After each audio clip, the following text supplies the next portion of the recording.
Hi, my name is Emma Carter, and I'm 27 years old. Today, I'm going to share the story of how my own family broke me, but I rebuilt myself. Before we begin, comment down below which country you're watching from, and don't forget to like this video and subscribe to the channel. Let's begin. I was 19 when everything in my life suddenly fell apart, though at the time I didn't fully understand how carefully it had all been planned. That evening felt normal at first.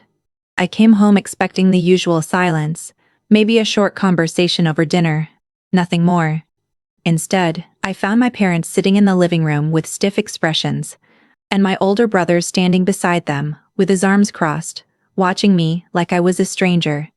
The air felt heavy, like something bad had already happened and I had somehow missed it. My father told me to sit down, and the tone of his voice made my stomach tighten instantly. Disclaimer: this video is a work of fiction, created for entertainment and storytelling purposes only. Any resemblance to real persons or events is purely coincidental. Before I could even ask what was going on, he said I had stolen money from the family.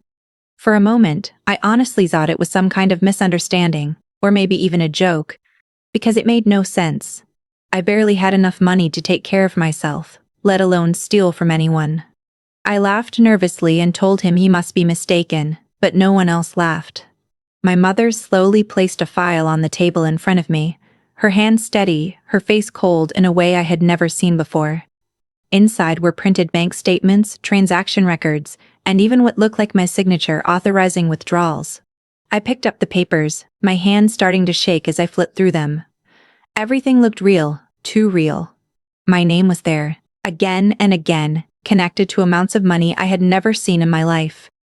I tried to explain that it wasn't me, that someone had to be setting me up, but my voice sounded weak even to my own ears. My brother stepped forward, his expression filled with anger, and told me to stop lying. The way he said it made something inside me sink. It wasn't just accusation, it was certainty. I looked at each of them, hoping to find even a small sign of doubt, some hint that they might believe me if I explained enough. But there was nothing. No hesitation, no confusion, no attempt to understand. That's when a terrifying thought crossed my mind. They had already decided I was guilty long before I walked into that room. This wasn't a conversation. It was a judgment.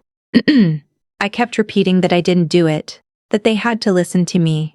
But my words seemed to bounce off invisible walls. My father's face hardened further, and he told me that he had already contacted the authorities. Hearing that felt like the ground disappeared beneath me. I couldn't understand how things had escalated so quickly, how my own parents could take such a serious step without even giving me a chance to prove my innocence. My mother avoided my eyes completely, staring down at the papers as if they mattered more than I did. Within minutes, the situation became even worse. My father told me to pack my things and leave. I thought he was just trying to scare me, but when I didn't move, he raised his voice and repeated it, louder this time. My brother moved toward the hallway, as if he was ready to drag my belongings out himself. I felt a mix of fear and disbelief. This was my home, the place where I had grown up, and suddenly I was being treated like a criminal who didn't belong there anymore. I went to my room in a daze, my mind racing but unable to process anything clearly. I grabbed a small bag and threw in whatever I could find. Some clothes, a few personal items. Barely aware of what I was doing. My hands were trembling so badly that I dropped things more than once. Every second felt unreal, like I was trapped in a nightmare I couldn't wake up from.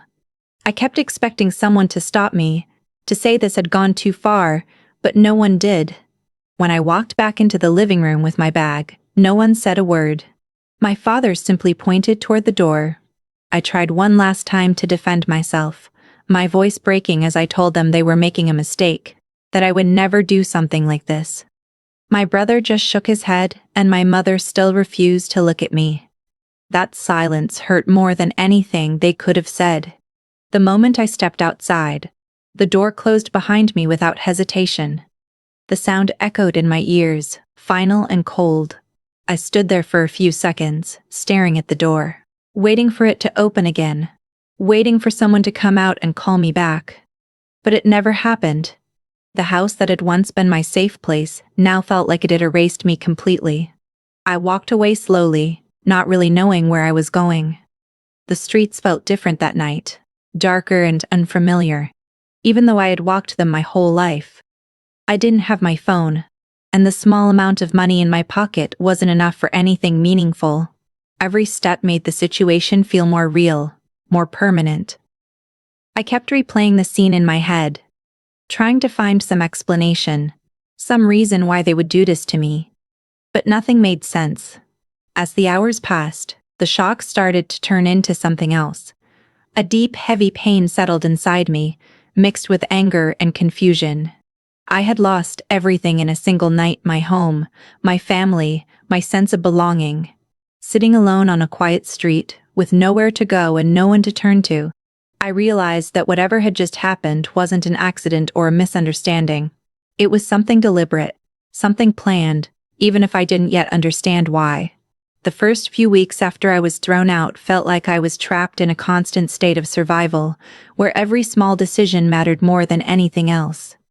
I didn't have the luxury to think about the future, because I was too busy figuring out how to get through each day. I slept wherever I could, sometimes on a friend's couch for a night or two, other times in cheap shared rooms where privacy didn't exist. There were nights when I barely slept at all, just staring at the ceiling, replaying everything that had happened, and trying to understand how my life had collapsed so quickly. Money became my biggest problem almost immediately. The little I had didn't last long, and finding stable work without any support was harder than I had ever imagined. I took whatever jobs I could find. I washed dishes in a small restaurant where the hours were long and the pay was low. I cleaned warehouses late at night, surrounded by silence and dust, my body aching from exhaustion. Sometimes I worked 2 jobs in a single day just to afford basic food. There were days when I skipped meals to save money, convincing myself I wasn't hungry even when my stomach hurt. At first I felt angry all the time. Angry at my family for what they had done, angry at myself for not being able to fix it, and angry at the world for moving on like nothing had happened. But anger didn't solve anything. It didn't give me food, it didn't give me a place to sleep, and it didn't change my situation. Slowly, that anger started to transform into something else, something quieter, but more focused. I realized that if I stayed stuck in that mindset, I would never move forward. So I made a decision that changed everything. Instead of asking why this had happened to me, I started asking what I could do next. I began to observe the world around me in a different way. At the restaurant, I noticed how the owner managed costs, how he handled customers, and how small changes affected profit. In the warehouse, I saw how systems were organized, how efficiency saved time and money. These were things I had never paid attention to before, but now they felt important. Whenever I had free time, I started learning. I didn't have money for courses or formal education, so I used whatever resources I could find. I read free articles online, watched videos, and listened carefully to people who had more experience than me. I learned about business, money management, and how successful people thought. It wasn't easy, especially after long hours of physical work, but I forced myself to stay consistent. I knew that if I wanted a different life, I had to become a different person. After months of saving small amounts, I decided to take a risk. I started a tiny online business. It wasn't anything impressive, just a simple idea I thought could work. I invested everything I had saved into it, hoping it would finally change my situation. For a while, I felt hopeful again. But that hope didn't last long. The business failed. I lost the little money I had, and for a moment, it felt like I was back at the beginning. That failure hit me hard, but it also taught me something important. I realized that failure wasn't the end, it was part of the process. So instead of giving up, I started again. I tried a different idea, using what I had learned from my first mistake. That one failed too. Each time it felt painful, like taking a step forward only to be pushed back again. But with every failure, I understood a little more. I started seeing patterns, recognizing what worked and what didn't. Years passed like this, filled with small progress and constant struggle. I became more disciplined, more focused. I stopped wasting time on things that didn't matter. I built routines, saved more carefully, and took smarter risks. Slowly, things started to shift. One of my ideas began to gain attention. At first, it was small, just a few customers, a little income. But it was different from the others. It felt stable. I focused all my energy on growing it. I improved the product, listened to feedback, and reinvested every profit back into the business. The growth was slow at first, but it was steady. Then, something unexpected happened. The business started expanding faster than I had imagined. More people discovered it, demand increased, and opportunities started opening up. For the first time in years, I felt like I was finally moving forward instead of just surviving. Within a few years, everything changed. I went from struggling to afford basic necessities to having more money than I had ever dreamed of.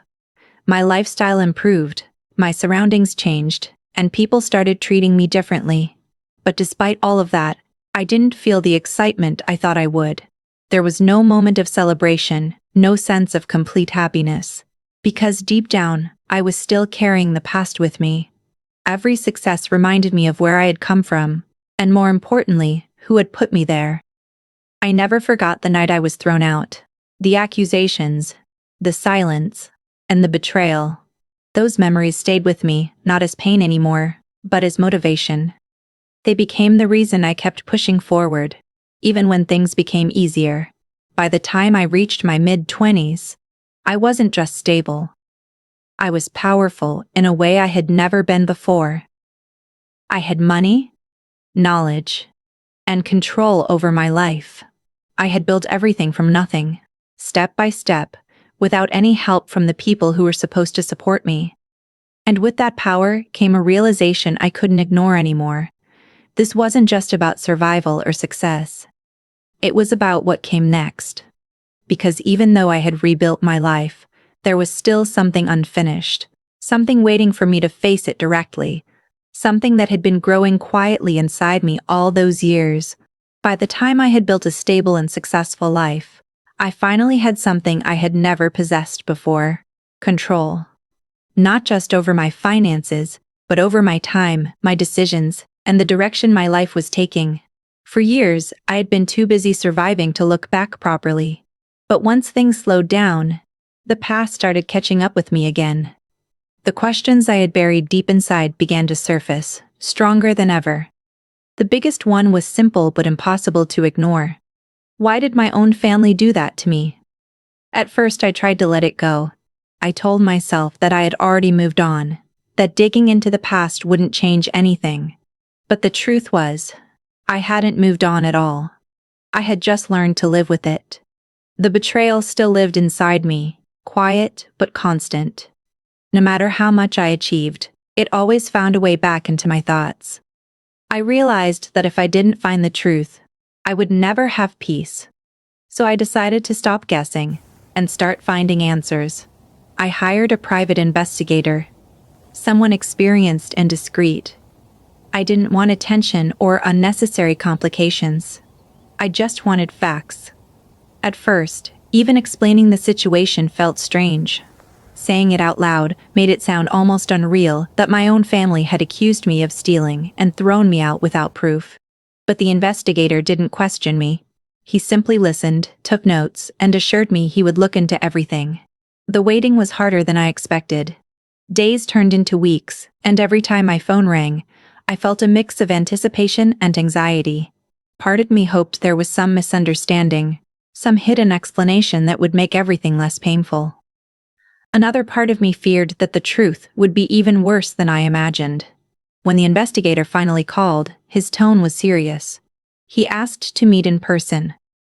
That alone told me that whatever he had found wasn't simple. We met in a quiet office, away from any distractions. He placed a folder on the table, similar to the one my mother had shown me years ago.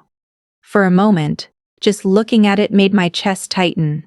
It felt like I was being pulled back into that night, all over again. He opened the file and started explaining. The money I had been accused of stealing was never actually missing. The accounts showed irregular activity, but the withdrawals had been made by someone with direct access. Someone close. As he went deeper into the details, a pattern began to form, and it pointed to one person: my brother. At first, I couldn't believe it. Even after everything, part of me resisted the idea. But the evidence was clear. Transactions traced back to accounts he controlled, debts that had been building for years, and connections to gambling activities I had never known about. The amount of money involved was far greater than what I had been accused of taking. Then came the part that changed everything. My parents knew. They had known about his debts, about the money he had lost, and the danger it had put them in. Instead of confronting him or dealing with the situation honestly, they made a decision. A decision that would protect him and shift all the blame onto me.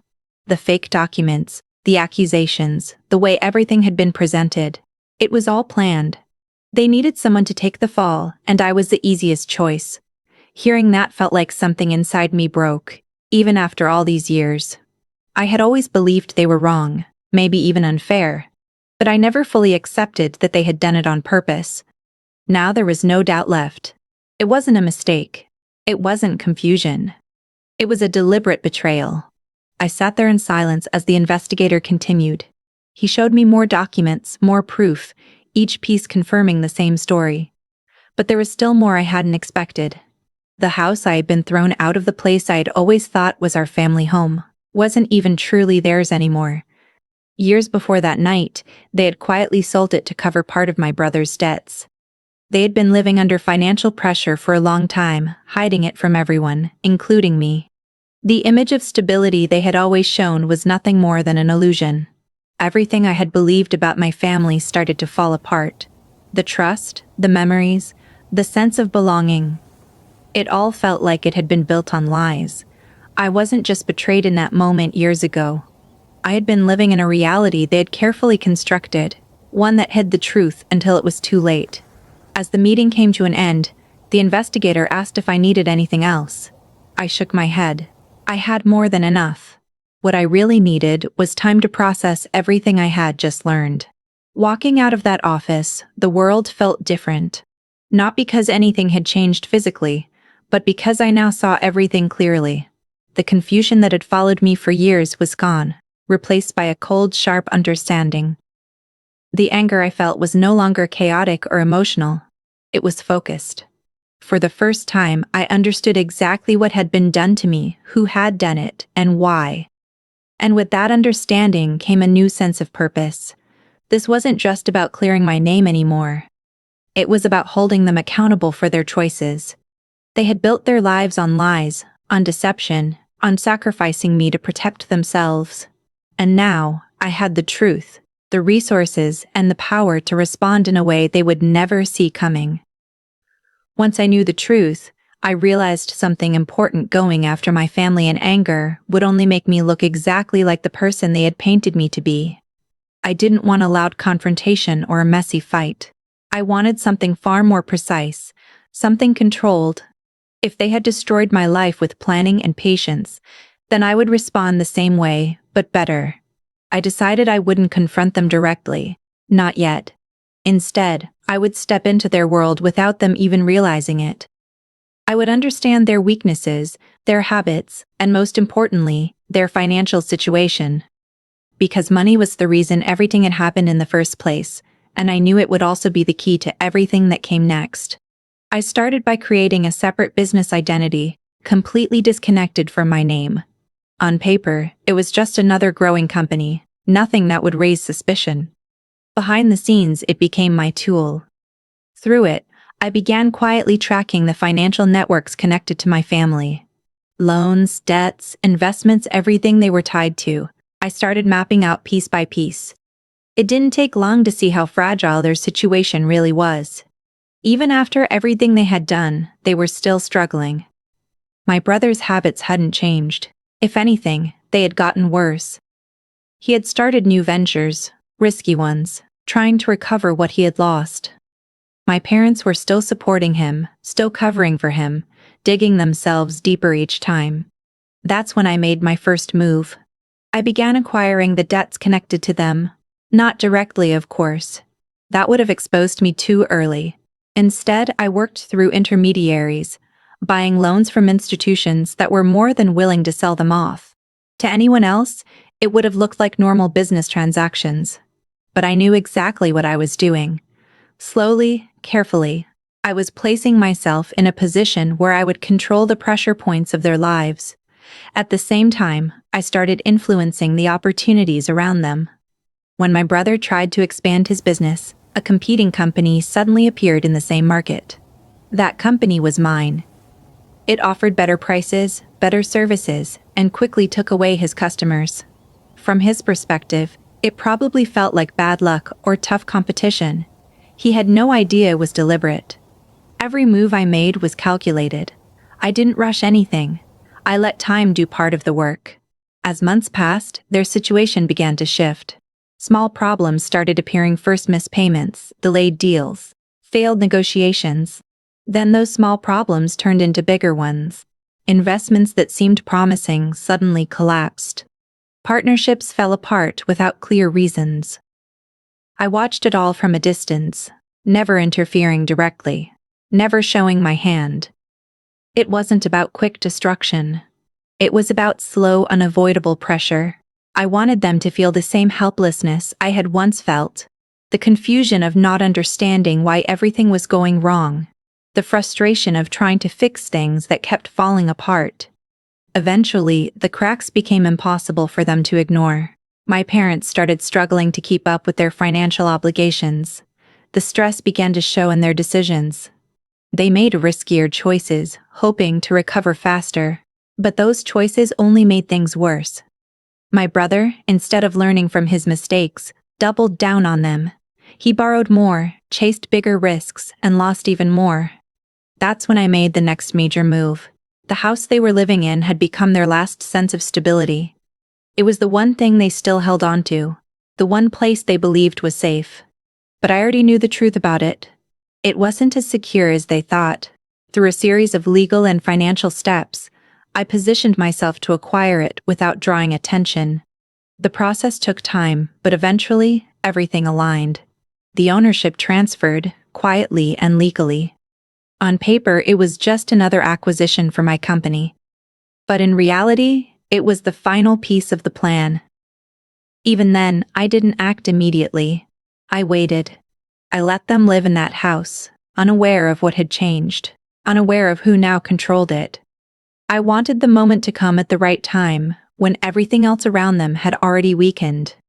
When they had no other options left, no safety net to fall back on. By now, their world was already collapsing.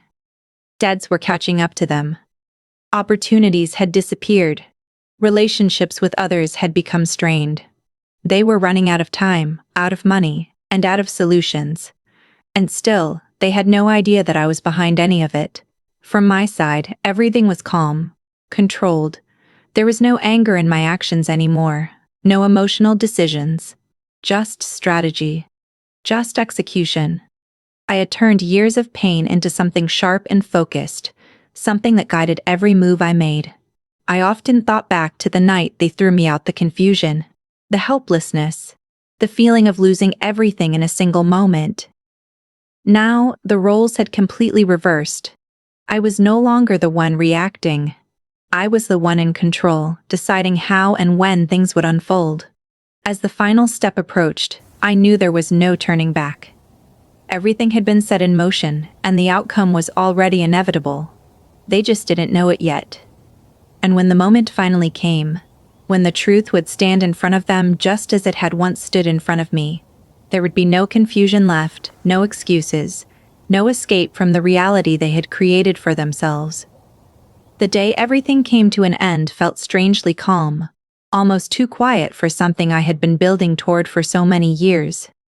There was no excitement, no rush of emotion, just a steady sense of control as I drove toward the house. The same house where my life had once fallen apart. The same place where I had stood, confused and desperate, while the people I trusted most turned their backs on me. Now, Everything had come full circle. But I wasn't the same person anymore. I arrived early and parked at a distance, watching from inside the car. The house looked smaller than I remembered, less powerful, like it had lost the meaning it once held. For years it had represented everything I had lost. Now it was just a structure, one I legally owned, one that no longer belonged to them in any sense. The air felt heavy with anticipation, but I stayed patient. I knew this moment had to unfold naturally. Soon, a car pulled up in front of the house. Two officials stepped out, carrying documents. Right behind them, my family appeared at the door. My father looked older than I remembered, his posture slightly bent. The confidence he once had replaced by visible tension. My mother followed, her face pale, her movements slower. And then my brothers stepped out, still carrying that same restless energy, but now mixed with frustration and anger. At first, they didn't notice me. Their attention was focused on the officials as they began explaining the situation. Even from a distance, I could tell something was wrong. My father's expression shifted from confusion to disbelief as he took the papers from them. He started reading quickly, his hands tightening around the documents. My mother leaned closer, trying to understand, while my brother kept asking questions, his voice rising with each passing second. Then came the moment it truly hit them. They were being forced out. Legally. Completely. Without any way to stop it. The house was no longer theirs. I stepped out of the car and started walking toward them slowly. Each step felt deliberate. Controlled. This wasn't about anger anymore. It wasn't about proving a point through words. The situation itself was enough. As I got closer, my mother was the first to notice me. Her eyes widened, and for a brief moment, it looked like she couldn't breathe. My father turned next, following her gaze, and froze the moment he saw me. My brother looked confused at first, then his expression changed as recognition set in. None of them spoke right away. It was as if time had paused, forcing them to process everything at once. I stopped a few steps away, close enough for them to see me clearly, but far enough to keep distance between us. For a moment, no one said anything. The silence was heavy, filled with everything that had been left unsaid for years. My mother finally whispered, her voice barely audible. I nodded slightly, my expression calm. My father tried to speak, but no words came out. He looked down at the papers again, then back at me, as if hoping there was some explanation that would make this all make sense. My brother, however, reacted differently. His confusion quickly turned into anger. "What is this?" he demanded, his voice sharp. "What's going on?" I looked at him, meeting his eyes without hesitation. "The truth," I said quietly. He stepped forward, his frustration growing. "Did you do this?" I didn't answer immediately. Instead, I let the silence stretch just long enough for the realization to settle in. Then I spoke, my tone steady and controlled. "You said I stole from you," I said. "So I took everything instead." The words landed harder than I expected. My mother's face turned even paler, and she looked down, unable to meet my eyes. My father's shoulders dropped slightly, as if the weight of everything had finally caught up to him. My brother clenched his fists. His anger now mixed with something else, fear. "You ruined us," he said, his voice lower now, but filled with bitterness. I shook my head slowly. "No," I replied. "You did that yourselves." There was no shouting, no dramatic reaction after that, just silence again. The kind of silence that comes when there's nothing left to argue, nothing left to deny. They knew it. I knew it. For a moment, I thought I would feel something stronger: victory, satisfaction, maybe even relief. This was the moment I had imagined for years, the point where everything would finally make sense. But instead, all I felt was a strange emptiness. The anger that had driven me for so long was gone, replaced by something quieter, something harder to define. I looked at each of them one last time. These were the same people who had once been my entire world, the same people who had decided to throw me away without hesitation. Now they stood in front of me, not as powerful figures in my life, but as individuals facing the consequences of their own choices. Without saying anything else, I turned around and walked back toward my car. I didn't wait for them to respond, didn't look back to see what they were doing. That part of my life was over. Whatever happened next for them was no longer my concern. As I drove away, I realized that everything I had done, every step I had taken, had led to this moment. Not to fix the past, not to erase the pain, but to prove something to myself, that I could survive, that I could rebuild, and that I could take back control of my own life in a way no one could ever take from me again. And that was my story. A story of betrayal, survival, and the truth that sometimes the people closest to you can hurt you the most. If you made it this far, let me know in the comments what would you have done in my place. Don't forget to like this video, share it with someone who loves powerful stories, and subscribe to the channel for more real-life inspired content. See you in the next story.